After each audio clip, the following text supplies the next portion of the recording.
안녕하십니까. 김기문의 시사 이슈 시작합니다. 오늘은 헌법기관에 대해서 한번 설명해 볼까 합니다.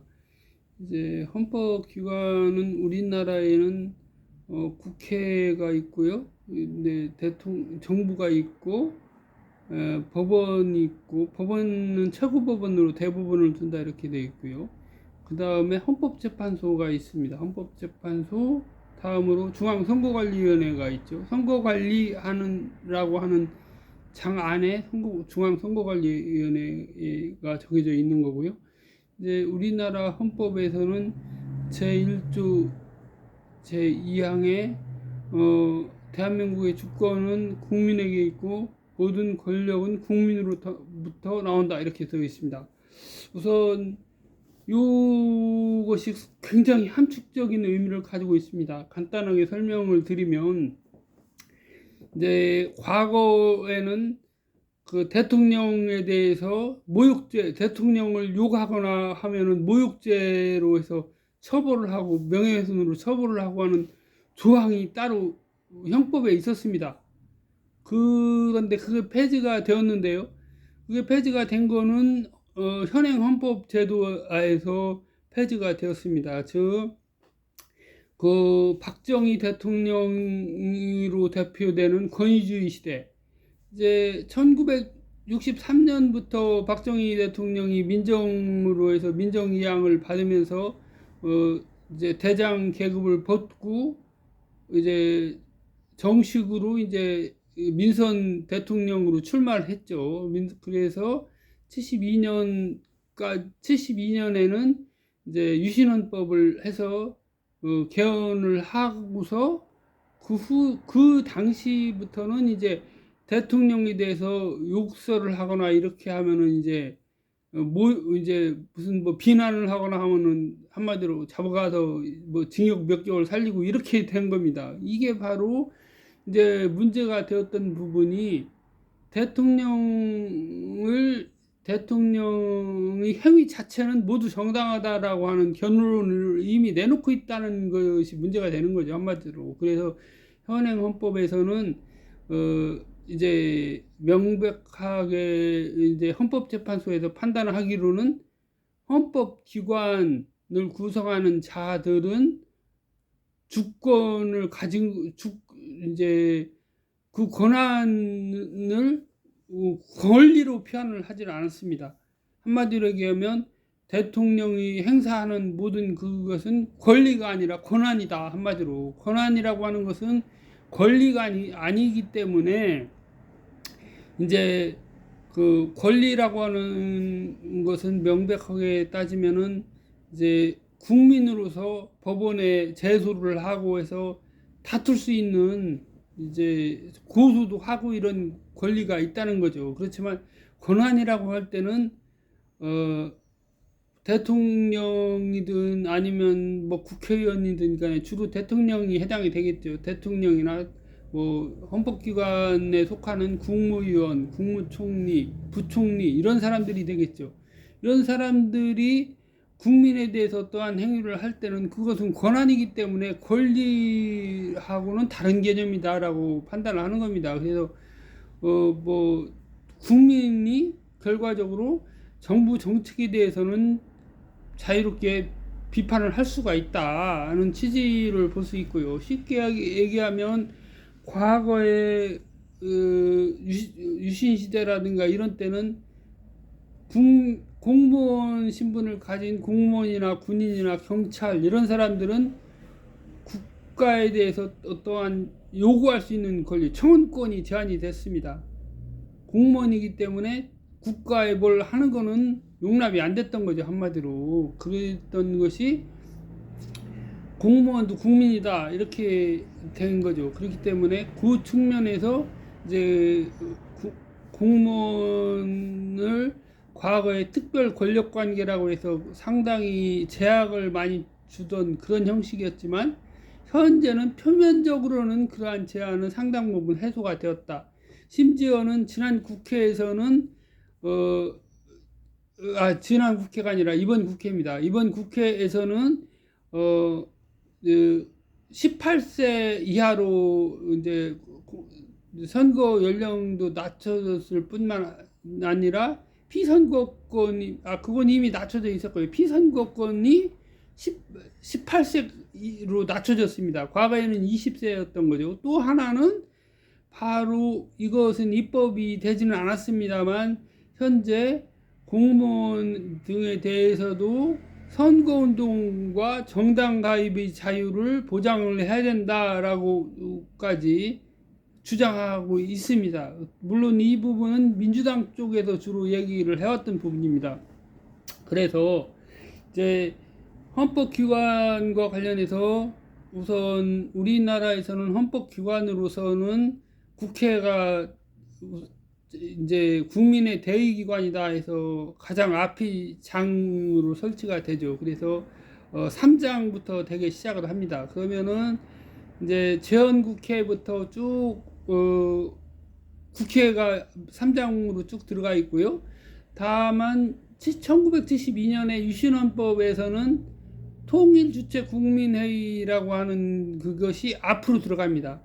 한마디로 통일주체국민회의는 대통령을 선출할 수 있는 간선제 기관입니다. 간선제 기관인데 이 통일주체국민회의를 선출하는 것은 사실상 대통령이 추천을 해갖고 이제 하는 부분이기 때문에 뭐 대통령이 임명하는 거나 마찬가지입니다. 또 하나는 여기에서 통일주체국민회의의 인원을 가지고 국회의원 정수 300명 중에서 100명은 통일주체국민회의 위원 중에서 선출을 한 거죠. 한마디로 통일주체국민회의에서 대통령한테 잘 보이는 사람들을 갖다가 이제 한마디로 이렇게 국회의원을 시켜줬다, 그렇게 볼 수가 있습니다.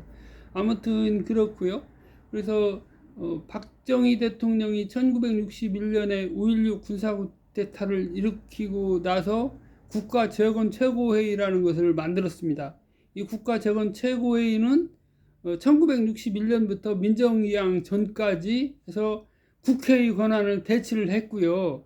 그러니까 61년에 이제 박정희 대통령이 대한민국 헌법을 정지를 시켜버린 겁니다. 그래서 이제 헌정 중단이다 이렇게 불리는 이유가 그것이고요. 다음으로 박정희 대통령은 사실상 두 차례의 이제 쿠데타를 일으킨 거죠.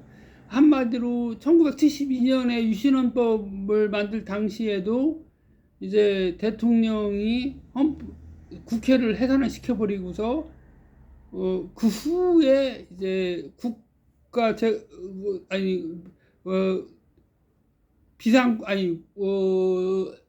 국가재건 최고회의가 먼저 있었고 그렇게 된 거죠. 하여튼 새로이 그 헌법기관을 국회를 대신하는 헌법기관을 만들었던 겁니다. 그래서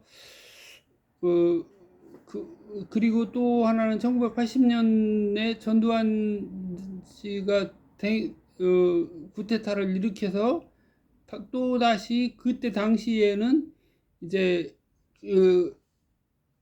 국가보위 입법회의라고 하는 조직이 만들어집니다. 그래서 박정희 대통령 때 있던 것이 72년 당시에는 국회를 해산하고 비상국무회의였는데요. 비상국무회의. 그래서 이때 당시는 말 그대로 국무회의가 국회를 대신한 겁니다. 그래서 제가 지금 이제 헷갈렸던 부분인데 그렇게 된 거였죠. 그렇게 됐고 지금 현재 상태로는 국회가 이제 300명 정원으로 지역구하고 비례대표하고 이렇게 해서 이제 인원수는 조금씩 유동이 있고요. 내년도 총선에서도 조금 변동이 있을 거로 보입니다. 그리고 대통령은 뭐 이렇게 다 하시는 부분이니까 생략하고 넘어가겠습니다. 다음으로는 법원이 있는데요. 현재 법원은 우리나라에서 법원은 대법원에 대법관이 있습니다. 대법관은 14명입니다. 대법관이 14명인데 대법관의 정수는 헌법에 명시되어 있지 않고 법원 조직법에 되어 있습니다. 그런데 외국에 비해서 대법관이 너무 적고 하다 보니까 많은 문제가 되고 있습니다. 그래서 심지어는 대법관을 대폭 증원해야 된다는 주장이 있지만 대법관이나 또는 곧 대법관 될 사람들이 오히려 반대해서 못하는 그런 좀 안타까운 면도 있고요. 또 하나는 대법관이 너무 많아졌을 때 대법관 전체 회의를 할 수가 없다는 문제가 생깁니다. 예를 들어서 대법원에서 전원 합의체 판결을 내려야 될 상황일 때 50명이다 그러면 뭐 운동장만큼 넓은 데가 있어야 되지 않겠습니까? 그런 불합리한 점이 또 있을 수가 있고요. 그 다음에 이제 헌법재판소가 있습니다. 헌법재판소는 헌법재판소장과 헌법재판관으로 구성이 됩니다. 그래서 대법원은 대법관으로 구성이 되고 대법관 외에는 이제 각급 법원에 판사가 있죠. 판사들이 있고 또 판사들이 이제 연구 활동을 할 수 있도록 해서 재판 연구관이라고 해서 왔다 갔다 합니다. 그런 경우가 있고 그럼에도 불구하고 헌법재판소는 헌법재판관, 대법관이 자격을 가진 사람 중에서 국회에서 선출하는 3인, 대통령이 지명하는 3인, 대법관이 지명하는 3인 이렇게 선출을 하고 대법관이 지명하는 3인은 과거와 달리 지금은 이제 국민 의견을 좀 수렴하고 또 내부적으로 이제 추천하는 그런 절차들을 두고 있습니다. 중앙선거관리위원회는 그렇죠. 예. 그리고 중앙선거관리위원회 같은 경우를 보면은 마찬가지로 절차는 조금 큰 차이는 없습니다. 절차는 조금 큰 차이가 없고 다만 중앙선거관리위원회 위원장은 위원들이 호선으로 정한다라고 하고 있습니다만 형식적으로는 그렇습니다. 그렇지만 실질적으로는 대법관 중에서 중앙선거관리위원장이 되고 있습니다. 각급 선거관리위원회도 마찬가지고 그러다 보니까 문제가 중앙선거관리위원회가 대법관이 중앙선거관리위원회 위원장을 겸임하니까 본연의 업무 대법관을 해가면서 중앙선거관리위원회 위원장도 해야 되니까 비상임이 되는 거다 보니까 이번에 국회에서 많이 문제가 되었던 그 고위 선거관리위원회 간부 자녀나 친인척 등의 채용비리 문제가 불거졌던 겁니다. 이 부분이 21명 정도가 사무관급 이상에서 7년 이내에 발생했다 이런 얘기가 있고요. 그 가장 중요한 거는 중앙선거관리위원회에서 그 업무가 정상적으로 잘 되기 위한 것은 어떤 구조가 바람직하냐 이렇게 봤을 때 제가 볼 때는 대법관이 중앙선거관리위원장을 겸한다 하면은 어떤 문제가 되냐면 자신이 중앙선거관리위원회의 결정에는 여러 가지가 있겠죠. 뭐 예를 들어서 대통령 당선자 결정도 있을 수가 있고 뭐 중앙선거관리위원회 내부 규정이라든가 이런 헌법이나 법률에서 위임한 사항들에 대한 규칙을 제정하는 문제 이런 것들이 있을 수가 있습니다. 그런데 문제는 이러한 결정을 하고 대법원의 소송이 예를 들어서 대통령 선거에 대해서는 소송 자체가 대법원에서 합니다. 단심제로 하고 대법원에서 하는데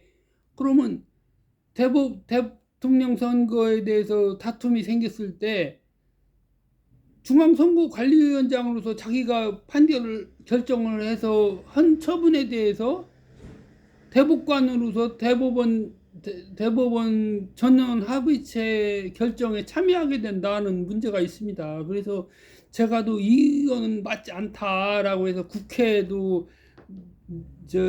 민원을 제출해서 고쳐야 된다라고 하는 의견도 내고 중앙선거관리위원회도 그런 의견을 냈습니다만 어느 나라도 자기가 결정한 사항에 대해서 자기가 재판관이 될 수 없다라고 하는 것은 법에 당연한 논리로 되어 있습니다. 예를 들어서 그래서 법원에서도 마찬가지로 자기가 어떤 재판에 관여했거나 변호사로 활동했다라고 하는 사람은 당연히 신고를 해서 기피를 하도록 되어 있고요. 또한 해당 재판부에서는 그러한 사실을 발견한 사람에 대해서는 제척이라고 해서 재판에 개입할 수 없도록 하는 그런 절차들이 있는 겁니다. 그래서 현재 우리나라의 헌법기관들에 대해서 간략하게 살펴봤는데요. 그래서 제가 볼 때는 특히 중앙선거관리위원회 위원장을 어떻게 선출할 것인가와 헌법재판소 재판소장은 임기를 어떻게 하고 어떤 식으로 선출할 것인가, 아니면 대통령이 임명하면 그대로 대법원 헌법재판소장으로 임명할 것인가 하는 부분들에 대해서 뭔가 중립성이라든가 보다 헌법재판관 나름대로의 그런 역량들을 고려하고 이런 거를 볼 때는 뭔가 합리적으로 뭐 선출하게 한다는 각 헌법기관 내에서 선출하게 한다든가 하는 것도 좋은 방안이지 않을까 그렇게 생각을 합니다. 오늘은 헌법기관에 대해서 한번 뭐 개선 의견이라든가 이런 거를 얘기를 했습니다. 아무튼 우리 헌법기관이 국민의 봉사하는 진정한 기관으로서 거듭났으면 하는 바람입니다. 이상으로 김기문의 시사 이슈 마치겠습니다. 감사합니다.